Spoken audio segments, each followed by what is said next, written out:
देवभूमि हिमाचल की धरती पर इकट्ठे हुए सभी माननीय सदस्य आईफा, हमारे कौशल जी, शर्मा जी, झलिया साहब, डायरेक्टर डेयरी डेवलपमेंट कोर्ट कुलदीप सिंह जी। तो मैं ध्यान से सुन रहा था, तो मैं इस द्वीप की, आप जो द्वीप बैठे हैं मेरे सामने, उससे बात कंपैरिजन कर रहा था कि इतने इनोवेटिव फार्मर्स पहली बार मैंने देखा है। या तो क्योंकि मैं डेयरी का आदमी हूँ, डेयरी के तो हमारे इकट्ठे हो जाते हैं, लेकिन हॉर्टिकल्चर, उसके अलावा जैसे अभी बोला गया वेजिटेबल के ऊपर बहुत अच्छा रेस मिला है। मैं आप सबको बधाई देना चाहता हूँ। किर्त की बात हो रही थी, काम की बात हो रही थी, अभी लेबर प्रॉब्लम की बात हो रही थी।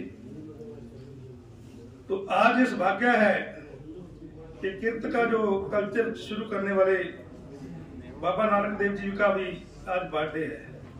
उन्होंने बोला था, खाल खाए कुछ हथों दे, नानक राह पछाणे काम करिए ते हथों कुछ दान दिए। जितना हारा साहब की गल की सर में कि जे आपा सभी लोग जो है अपना काम करके, दो तरह का दान होता है।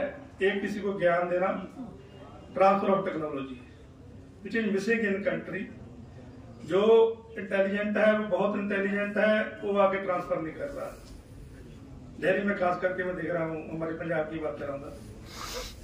और जो दूसरा है वो ये ना, वो दान उनकी बात कागजों में रह जाती है। जो डाउन रोडन जो है, जिनके लिए काम करना चाहिए, जैसे अभी एमपी साहब ने बोला कि कोऑपरेटिव बिल्कुल लैंड होल्डिंग समान है, आपके पास छोटी है, लोन एनपीए हो जाता है, लेबर समस्या तो बात हो ही गई है। तो लेकिन कोऑपरेटिव जो है, किसी के साथ मिलकर काम करना, that is only solution for the Indian peasantry. Bharat की क्षमता नहीं है। हमारा छोटा फार्मर है, इंटेलिजेंट तो है बहुत, लेकिन उसके पास संसाधन नहीं है, तो वो हम ट्रांसफर करने चाहिए।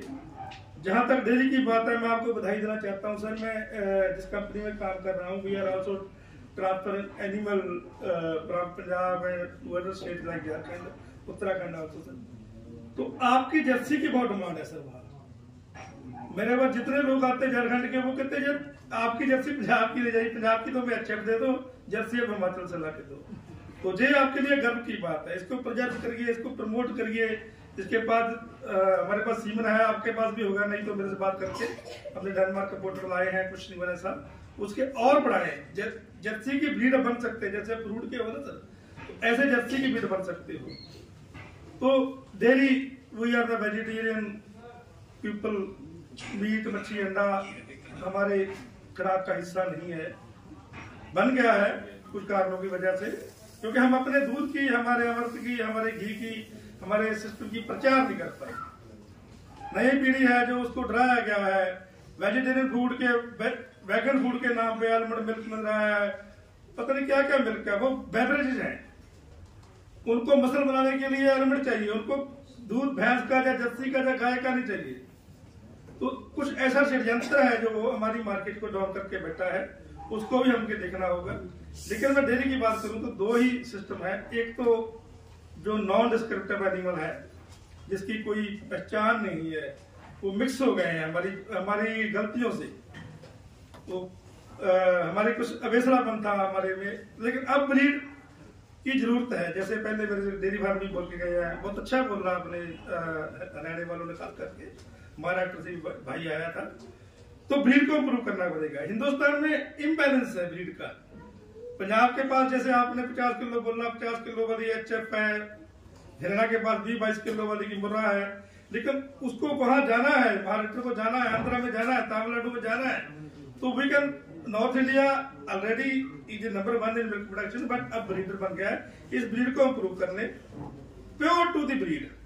कहीं भी जब मिक्स हो जाता है तो मिक्स ब्रीड को, उसकी जैसे अभी सर ने बोला था किसी ने कि वो दूध कम देती है, उसकी दूध देने की क्षमता जैसे भैंस की मैं कहता हूँ कि कम से कम 8 महीने चाहिए, गाय को 10 महीने दे देती है, लेकिन उसको प्योर कर रहा है। दूसरा एक जो बड़ा काम करने वाला है वो है अनऑर्गेनाइज सेक्टर को ऑर्गेनाइज सेक्टर में लाना। अभी जो ऑर्गेनाइज सेक्टर है, चाहे वह हिमाचल फेड है, चाहे मिल्क फेड पंजाब का है, बीटा है, या और भी कंपनियां हैं, चाहे नेस्ले है, हमारे पास और कंपनियां हैं, हटसन है, उनके पास जो टोटल सप्लाई दूध का सिर्फ 30% दूध आता है।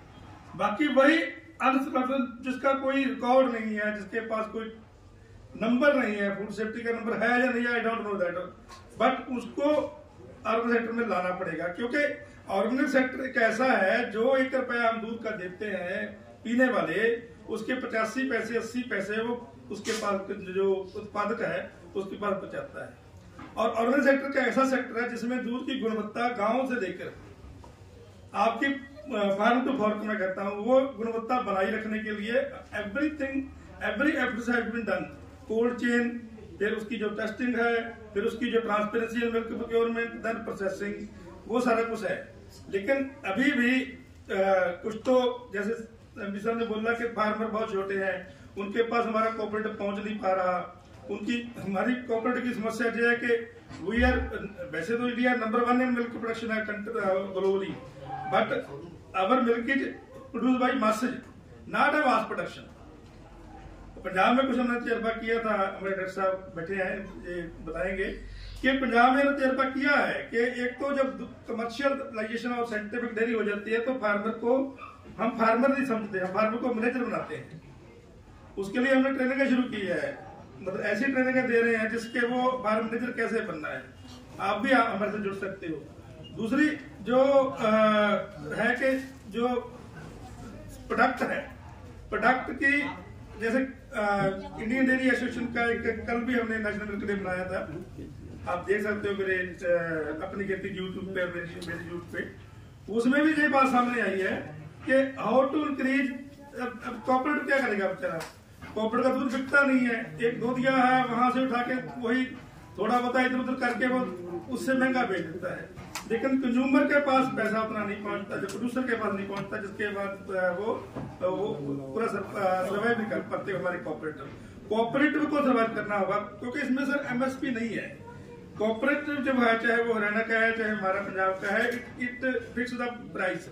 अगर कोऑपरेटिव को स्ट्रेंथन नहीं करेंगे हम, तो मेरा ख्याल है कि प्राइवेट वाला